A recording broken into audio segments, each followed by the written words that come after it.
Traditional సాంప్రదాయక దుస్తుల కింద అలానే ఇవాళ మనం చక్కగా అందరూ వాడే జీన్స్ ప్యాంట్లు వేసుకుంటానికి తేడా ఏంటి? ఇది ఆరోగ్యాన్ని ఏ రకంగా ప్రభావితం చేస్తుంది? మీకు తెలుసు, ఇవాళ చిన్నాళ్ళ దగ్గర నుంచి పెద్దాళ్ళ దాకా అందరూ విస్తృతంగా వాడేది జీన్స్ ప్యాంట్స్. జీన్స్ ప్యాంట్స్ అనేది చాలా కంఫర్టబుల్గా ఉంటాయి అందరికీ. ఫస్ట్ అడ్వాంటేజ్ ఏంటంటే దీన్ని చీటికి పడి గుంజాల్సిన పని లేదు. పెద్ద ఇస్త్రీ చేయకపోయినా ఓకే, ఎంత మడ్డిలో ఎట్టబడ్డో అలాంటి కానీ అలా అంటే పోతుంది. ఆ మెటీరియల్ కానీ ఆ కంఫర్ట్ చేసిన తర్వాత వాళ్ళ పిల్లల దగ్గర నుంచి పెద్దల దాకా జీన్స్ ప్యాంట్ వాడుతున్నారు. అయితే ఇది నిజంగా ఆరోగ్యకరమైందేనా? ఒకప్పుడు ఏం చేసేవాళ్ళు, పంచి కట్టేవాళ్ళు, గుర్తుందా మీకు? అందరూ పంచెలు కట్టేవాళ్ళు. ఆడవాళ్ళేమో శారీసు, మగాళ్ళందరూ పంచెలు కట్టేవాళ్ళు. తమిళనాడు లాంటి వాటిలో అండర్వేర్లు కూడా వేయకుండా నిక్కర్లు వాడేవాళ్ళు. మనకంటే ఇవి పంచి కట్టినా నిక్కర్ టైప్ వేస్తారు, గుర్తుందా మీకు? సేమ్ ఈ అండర్వేర్ అంటే ఎలాస్టిక్ థైస్ దాకా చుట్టూ ఉండి కట్టి డ్రాయర్లు కానీ అలాంటివి కాకుండా దానికి మళ్ళీ ఎలాస్టిక్ ఇలాంటివి లేకుండా బొందు పెట్టి బిగించే లాగులు వేస్తారు తమిళనాడులో కొన్ని ఆచారాలు చాలా బాగుంటాయి. అక్కడ ఆడాళ్ళు మొహాటం లేకుండా మొహాల గండా పసుపు రాసుకుంటాం. కానీ బయటకు వచ్చిన ఈ ఆరోగ్య సూత్రాలన్నింటినీ కూడా వాళ్ళు అందంతో ప్రమేయం లేకుండా వాళ్ళు పాటిస్తారు. మీరు తమిళ సినిమాలు చూడండి, హీరోలు పంచి కట్టుకుని సారాలు నెక్కలు వేసుకుని ఫైట్ చేస్తారు. అదే మన హీరోలు చూడండి, అసలు ఎన్ని రకాల డ్రెస్సులు, జీన్సులు దిమ్మ తిరిగిపోయి ఉంటాయి మన వాళ్ళ కాస్ట్యూమ్స్. అంటే హీరో అంటే ఇలా ఉండాలని. తేడా ఏంటంటే ఇప్పుడే మన రీప్రొడక్షన్ ఆర్గాన్స్, అది ఉమెన్ అయినా సరే లేకపోతే జెంట్స్ అయినా సరే, ఈ మేల్ హార్మోన్స్కి టెస్టోస్టెరాన్, ఈస్ట్రోజెన్ ఇవన్నీ కూడా ఒక ఎన్విరాన్మెంట్, బయట నుంచి ఉండే ఎన్విరాన్మెంట్ కూడా అద్భుతంగా ఉండాల్సిందే. ఇక్కడ ఏమవుతుందంటే జీన్స్ ప్యాంట్ వేయటం, అది నడుం దగ్గర బాగా టైట్గా పట్టేయటం కోసం మనం బెల్ట్ పెడతాం, లేకపోతే జారిపోతుందని బెల్ట్ బిగించి పెడతాం. అసలే కింద అండర్ గార్మెంట్స్తో ఉండే ఎలాస్టిక్తో బిగుసిపోయి ఉంటాం.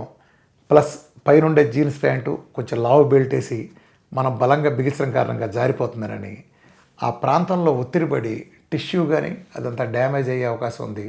రెండోది, ఈ టైట్గా ఉన్న జీన్స్లో ఏ పొజిషన్లో పడితే ఆ పొజిషన్లో కూర్చోలేం.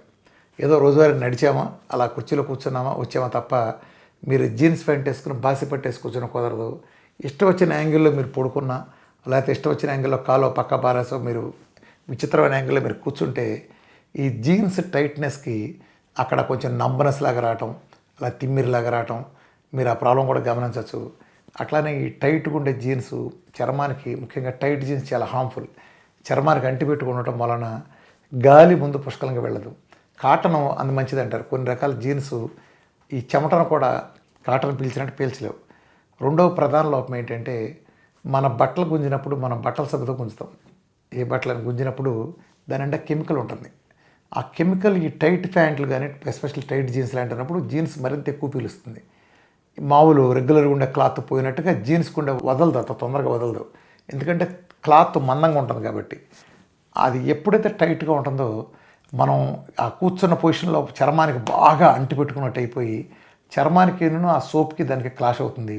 రెండోది, అక్కడ చెమటలు కూడా వస్తాయి. ఎందుకంటే కరెక్ట్గా గాలి కూడా మామూలు వెంటిలేషన్గా ఉండవు, లూజ్గా ఉండదు. కాబట్టి ఈ కింద ప్రాంతం అంతా, మెయిన్ ఆ బెల్ట్ దగ్గర నుంచి కింద ఉండే ప్రాంతం అంతా కూడా చాలా వరకు సఫకేషన్కి లోనైనట్టు అవుతుంది ప్రాబ్లం. అందుకనే ముఖ్యంగా రీప్రొడక్షన్ ఆర్గాన్స్, ఆ టెస్టోస్టెరాన్, ఈస్ట్రోజన్ కూడా అవి అటుగా ప్రభావం చూపిస్తుంది. అందుకే మీరు గమనించండి, ఈవెన్ ఒకప్పుడు వాళ్ళు ఉండే ఆరోగ్యానికి, ఈవెన్ సంసారపరంగా ఉండే ఆరోగ్యానికి ఇవాళ ఉండేదానికి చాలా తేడా ఉంది. ఇవాళ కుర్రాళ్ళలో కూడా ఇతరత్రగా ఎందుకుని ఈ వీటిలో చేయలేకపోతున్నారంటే ఈ జీన్స్ ప్యాంట్లు కూడా ప్రధాన కారణం. ముఖ్యంగా ఆడాళ్ళలో కూడా ఈ ప్రాబ్లమ్స్ విపరీతంగా ఫేస్ చేస్తున్నారు. హెల్త్కి వెళ్తే చాలామంది గైనకాలజిస్టులు కూడా ఇది గమనించవచ్చు. ఈ పిల్లల పుట్టిన ప్రాబ్లం వచ్చేవాళ్ళు కూడా ఎక్కువ మంది అవటంతో వాళ్ళు కూడా వద్దని సజెస్ట్ చేస్తున్నారు చాలామంది. కాబట్టి సాంప్రదాయ దుస్తులు ఎప్పుడైనా సరే జీన్స్ ఓకే, కానీ ఎప్పుడు అదే కాకుండా మెయిన్ కింద ఆర్గాన్స్ కూడా ఫ్రీగా గాలాడేటట్టు దాన్ని మనం పట్టి బంధించి ఉంచకుండా ఎలాస్టిక్ కానీ బెల్ట్ కానీ మనం నొక్కకుండా ఉండే విధంగా అలాంటి కంఫర్టబుల్ ఉండే దుస్తులు అది ఇది కాంబినేషన్లు వేసుకోండి. ఎప్పుడైనా సరే జీన్స్ ఒకవేళ మీరు వేసుకోవాలి అని నేను పర్టికులర్ అనుకుంటే నడుము దగ్గర టైట్గా బిగించద్దు. ప్లస్ మీరు లూజ్గా ఉండే వేసుకోండి. కొంత లూజ్ ఉండాలి ఖచ్చితంగా. అంటే మీరు ఎటు కూర్చున్న కంఫర్ట్ ఉండే విధంగా ఉండేట్టు చూసుకోండి. ఇంకోటి ఏంటంటే మేజర్గా మీరు పగల కనుక వేసుకున్నట్టయితే ఇంటికి వెళ్ళగానే తీసేవదలు పారేయండి. వీళ్ళంతా ఫ్రీగా ఉండే నిక్కర్ వేస్తారు, ఈవెన్ అండర్వేర్తో సహా తీసేయండి. ఎందుకంటే ఎలాస్టిక్ మనం నొక్కకూడదు. చాలా ఫ్రీగా ఉండేట్టు. గతంలో లుంగీలు కట్టేది అందుకే అలాంటివి, లేకపోతే ఆడవాళ్ళ నైటీస్ కానీ ఇవన్నీ అద్భుతంగా ఉపయోగపడతాయి. అలా చేయండి తప్ప మళ్ళీ పిల్లలు ఎలాగానే ఇవాళ జనరేషన్ అంతా చూడండి, జీన్స్తో ఉంటే వెళ్తారు, జీన్స్ ప్యాంట్స్తో పడుకుంటారు, టైట్ జీన్సులు టైట్ ఇది పెట్టి అలానే నిద్రపోతారు. టాయిలెట్స్కి వెళ్ళినా ఇబ్బంది ఉంటుంది, ప్రతి చోట ఇబ్బంది ఉంటుంది. కాబట్టి ఆ ప్రెషర్లో నొక్కుపోవటం, మళ్ళీ వీళ్ళు తిరిగే బైకుల మీద తిరగటం, ఈ ఫుడ్ స్టైల్ హ్యాబిట్స్ ఇవన్నీ కూడా ఒకదానికొకటి ఇవాళ సంతాన సాఫల్య కేంద్రాల చుట్టూత తిరుగుతున్నారంటే ఇలాంటి లైఫ్ స్టైల్ని మార్చుకోవాల్సిన అవసరం ఎంతైనా ఉంది. కాబట్టి నెక్స్ట్ జనరేషన్ మన పిల్లలను కూడా ఒక జాగ్రత్తగా గమనించండి. జీన్స్ వేస్తే వేసారు, జీన్స్ ఖచ్చితంగా బాగుంటాయి, కానీ రాత్రిపూటనే తీసేసేటట్టు కాస్త లూజ్గా వదులుగా ఉంటాయి. ఇంటర్నల్ ఆర్గాన్స్కి, సెక్సువల్ ఆర్గాన్స్ ఎస్పెషల్లీ వాటికి చక్కగా ఒత్తిడి లేకుండా ఉండే విధంగా కనీసం కొంత పీరియడ్ అయినా మీరు జాగ్రత్త, ముఖ్యంగా నైట్ సమయంలో ఒత్తిడి పడకుండా ఉండే విధంగా చూసుకోవాల్సిన అవసరం వాళ్ళ పిల్లల భవిష్యత్తు కోసం ఎంతైనా ఉంది. Thank you.